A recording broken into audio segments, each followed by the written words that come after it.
for the next presentation, which is from Lexi. Many of you will know Lexi. She'll often talk to us about the horse riding and winning some of her championships. But yeah, I would suggest you brace yourself. She's going to talk about living your best life, and it is the present and what's happening. Over to you, Lexi. Thank you. As the slides change, would you just confirm which slide is up on screen, just so that I can make sure I'm talking about the right stuff on the right slide? Okay. So Alex, this is your welcome slide with a picture of you in the corner, living your best life. Okay, thank you. So hi everyone, I am Lexi Line. I am a patient with Alstrom's. I am currently living in the UK, and I have been involved with Alstrom Syndrome UK for pretty much most of my life. As Richard said about those first initial 7 patients, I was one of those patients running around the hotel in Berryhead in Torbay when I was a very young child. So a lot of what Richard said rings very true with me and is part of my Alstrom's journey. I'm now in my 30s. I got married last year, and as has been mentioned, I am an ex-trustee vice chair of the board of Alstrom Syndrome UK. So next slide, please, Kerry. So this is Meet the AS UK team. Okay, thank you. All the trustees and the team. Yeah.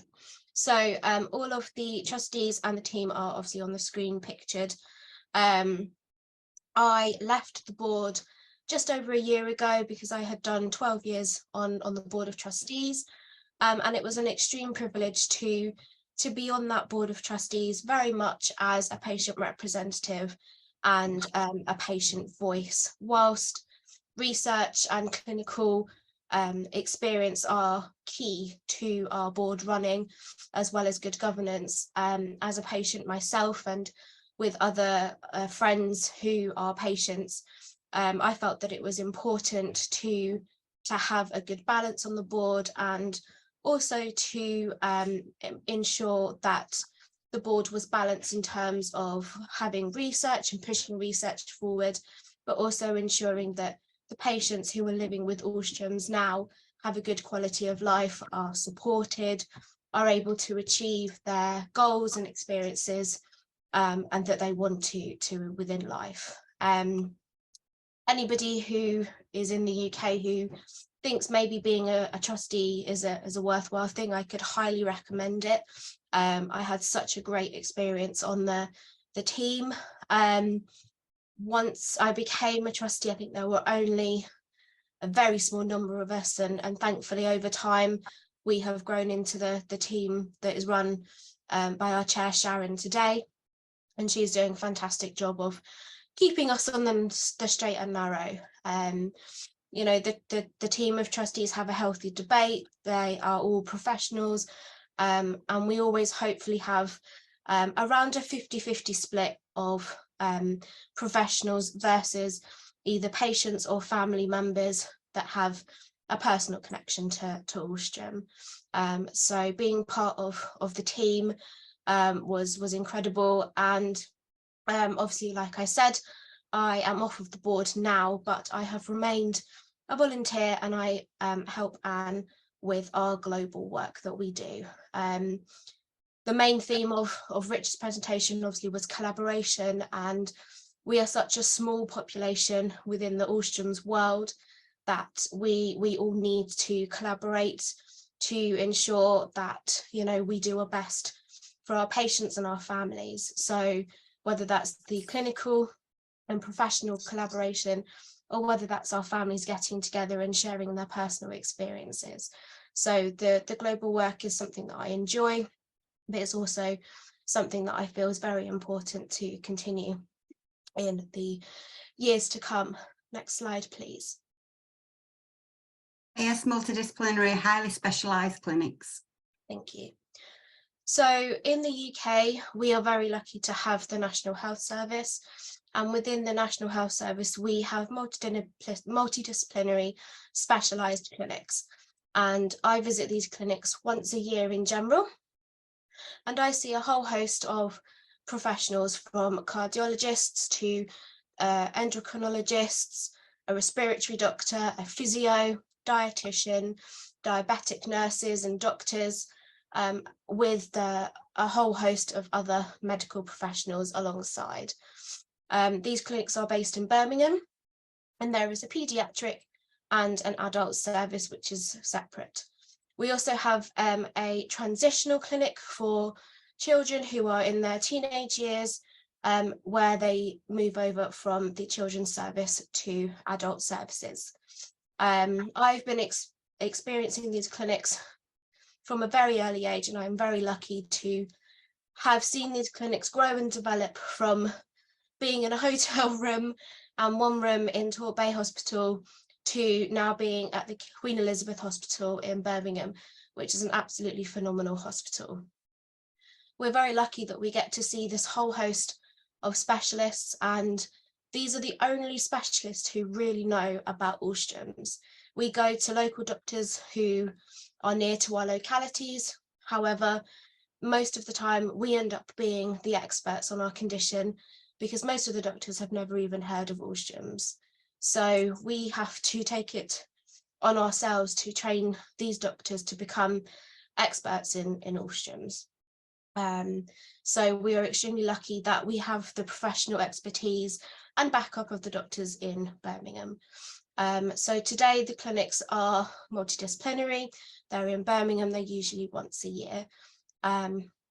Most Alstrom families will attend these clinics, and not only is it a good place to get a medical MOT done, but it's also an opportunity to see other friends and other families with Alstrom's, catch up with them, have a little bit of a socialise, and again share experiences, expertise, tips and tricks about, you know, how do you get around this, or how do you measure your blood sugars when you can't see, how do you get a guide dog, how do you use a cane, all these kind of tips and tricks to ensure that you can live the life that you want, and that actually Alstrom's isn't the main focus of this life that you have.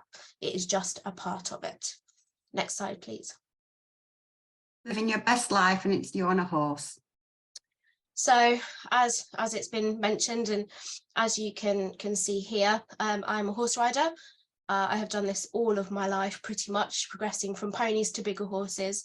And the horse on the screen is currently the one I ride most at the moment. His name is Bomber. Thankfully, his personality is not bomb-like, and he is calm, cool and collected. He doesn't tend to go bombing off round the fields. But I started horse riding when I was very young, and this was something that I always knew that I wanted to do. My family have had horses, and I got a lot of people coming up to me saying, oh, you know, you can't do that. You can't see where you're going. How are you going to manage? But the thing is that you don't need to be able to see where you're going to ride a horse. The horse can see, the horse sort of knows where it's going. And, you know, with help, support, and you know, people to help me, I was able to progress and slowly became an independent rider. So I now ride dressage competitions, which is also known in other countries as the dancing horses. You may have seen them at the Olympics. I can tell you now I am not that good, but I am a dressage rider. I ride independently in arena, and I have currently been to both regional and national championships where I have won the classes for visual impairment. In my day-to-day life, like I said, I got married last year. So my husband and I live together, and I also have a guide dog, Unique, who enables me to be independent, to have a freedom of movement. This isn't to say that life isn't challenging and that Alstrom's isn't a part of it. Unfortunately, in 2020, 2021, I became extremely poorly with COVID and almost died. And unfortunately, whilst I have recovered from this, it has left me with heart failure now, which is something that we have to manage on a day-to-day basis. It does have an impact on my life. You know, some of the activities I did before, I had to change the way that I did them because they were too stressful on my body. But slowly, we have been able to continue to change and develop these in different ways. I live independently at home. I have my own house, and I do everything that you or your family may do. I cook, sometimes burning myself, but you know, everybody does. But I have gadgets and talking scales and talking jugs, tactile markers to enable me to be independent.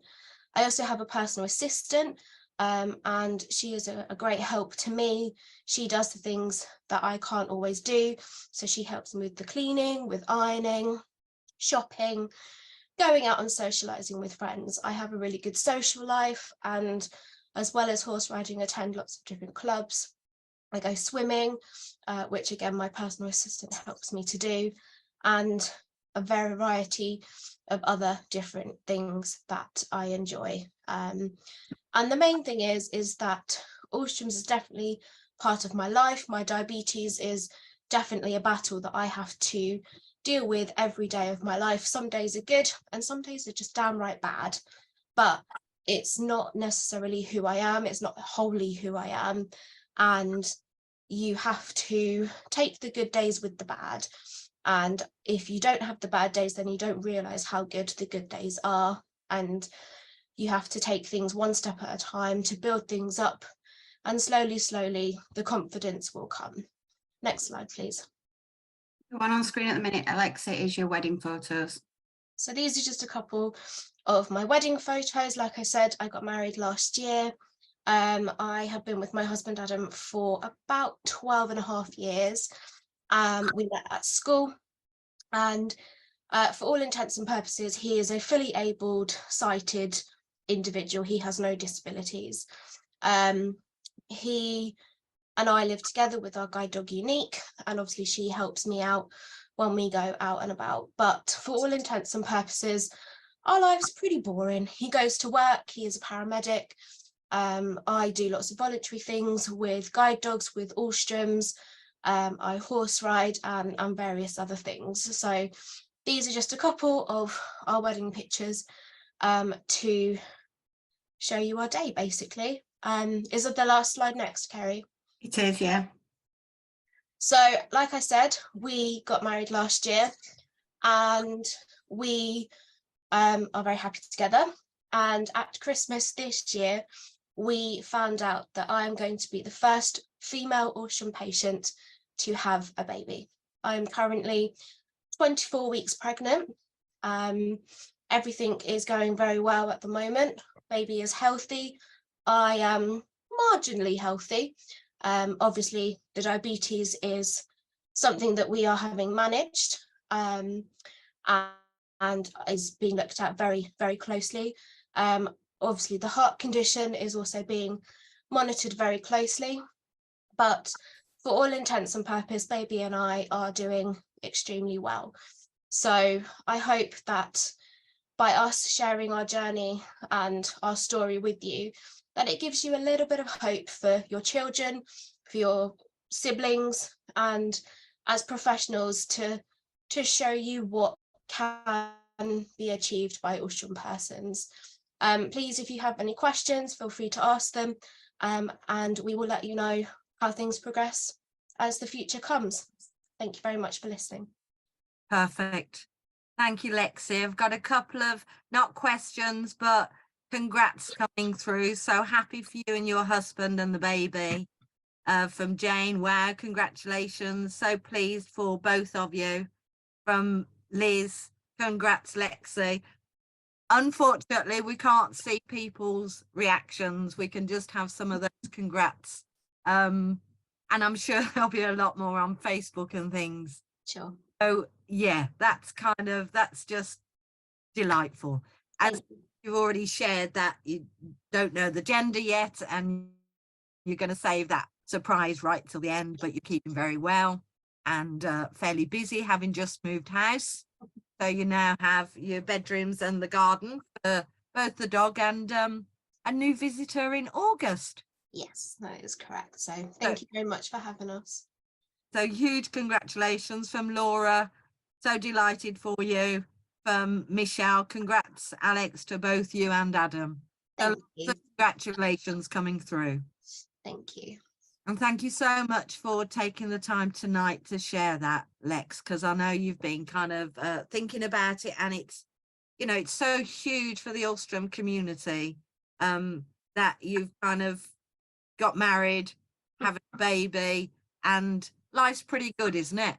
Yeah, it is. And I think that's the thing. Alstroms can be pretty bad sometimes, and you know, we all have the negatives, you know.